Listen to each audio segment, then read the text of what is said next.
Selamat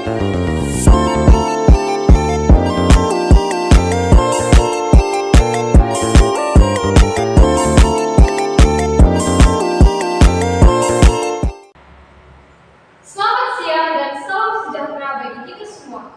Halo semuanya, perkenalkan nama saya Sri Ayu Nurlina Batu, NIM 23040432, Prodi Pendidikan Bahasa Indonesia, Fakultas Keguruan dan Ilmu Pendidikan Universitas Samudra.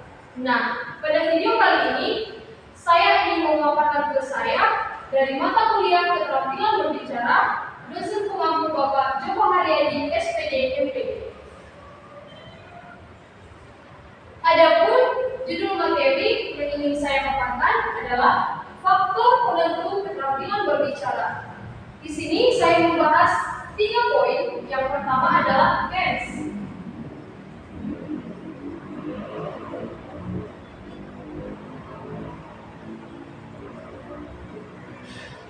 Apa sih ENS itu? ENS adalah hasil dari percakapan, yang dimana hasil mengacu pada tujuan akhir percakapan. Tujuan percakapan sangat mempengaruhi pembicaraan seseorang. Dengan tujuan yang berbeda, topiknya juga akan berbeda pula.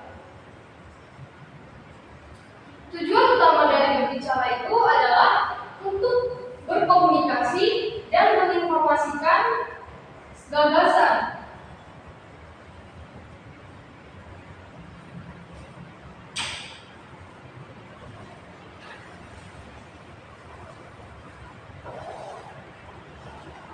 Tujuan yang pertama adalah untuk berkomunikasi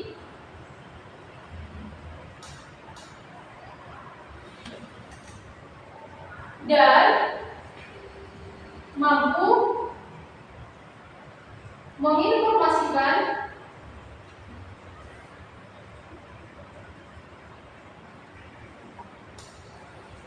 gagasan pembicara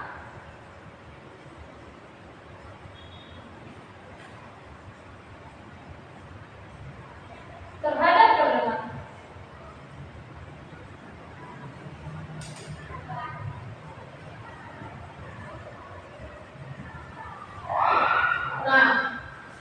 Di sini tujuan percakapan sangat mempengaruhi pembicaraan. Kenapa demikian? Karena yang pertama itu karena adanya pembicara dan pendengar. Yang kedua, di mana dapat diketahui bahwa dalam percakapan itu terjadi pertukaran informasi antara pembicara dan pendengar.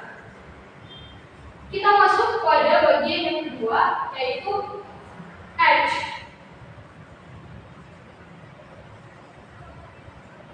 H atau peristiwa. Yang pertama tadi hasil. Di sini peristiwa mengacu pada situasi di mana pembicara mempergunakan kesempatannya berbicara. Hal ini dapat disebut dengan pengambilan giliran dalam berbicara. Hak mengambil giliran kita pada saat berbicara. Pengambilan giliran dalam berbicara adalah bagian dari struktur percakapan di mana satu orang mendengarkan dan satu orang berbicara. Seiring berlangsungnya percakapan, pendengar dan pembicara bolak-balik memberikan argumen, informasi yang akan sehingga terjadinya satu diskusi di mana dapat dikatakan seiring berlangsungnya percakapan, peran pendengar dan pembicara bergerak bolak-balik sehingga tercipta lingkaran diskusi. Di sini tercipta lingkaran diskusi.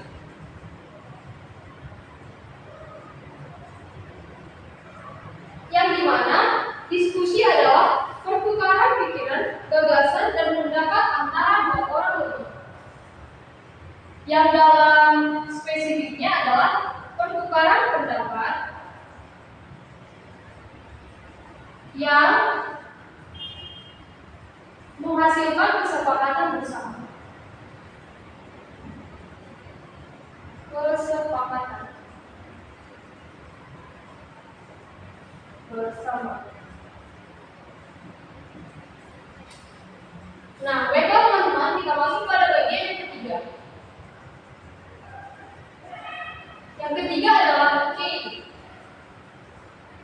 atau cara.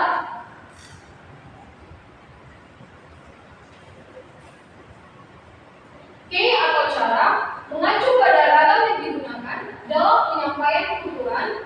Berbicara dengan secara langsung tentu akan berbeda jika dilakukan dengan secara tidak langsung.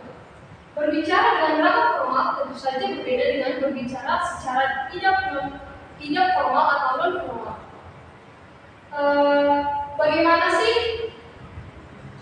berbicara langsung dan tidak langsung itu? Bagaimana sih ragam formal dan ragam tidak formal itu? Kita akan melihat pada slide berikutnya. Nah, komunikasi langsung adalah komunikasi yang dilakukan secara langsung tanpa adanya bantuan orang ketiga ataupun media komunikasi serta tidak dibatasi oleh jarak. Di sini komunikasi langsung. Komunikasi langsung secara spesifiknya adalah berbicara tatap muka.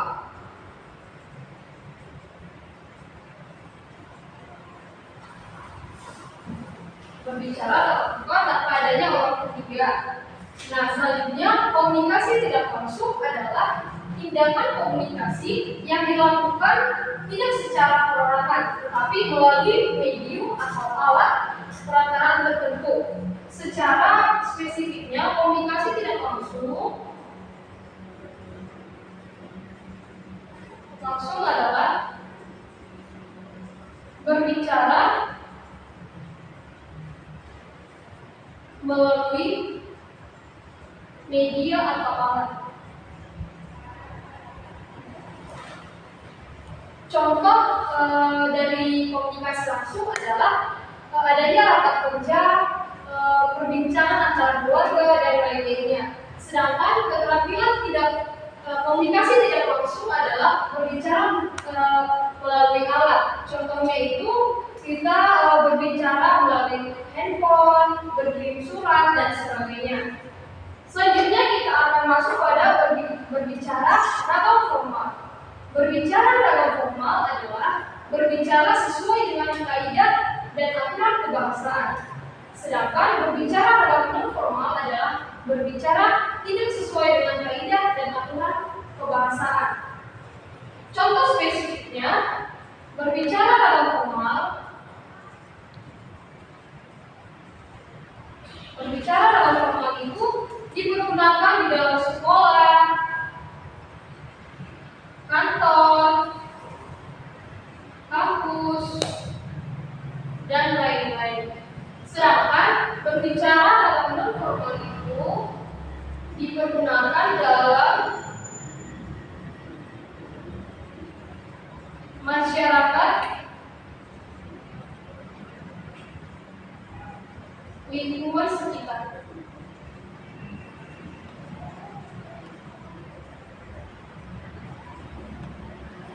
Nah, itulah contoh-contoh dari komunikasi langsung, komunikasi tidak langsung, ragam formal dan ragam tidak formal.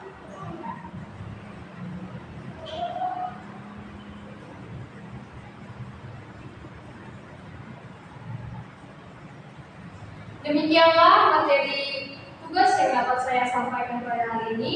Apabila ada kata atau tutur kata yang kurang tepat atau salah, saya minta maaf. Saya akhiri dengan terima kasih.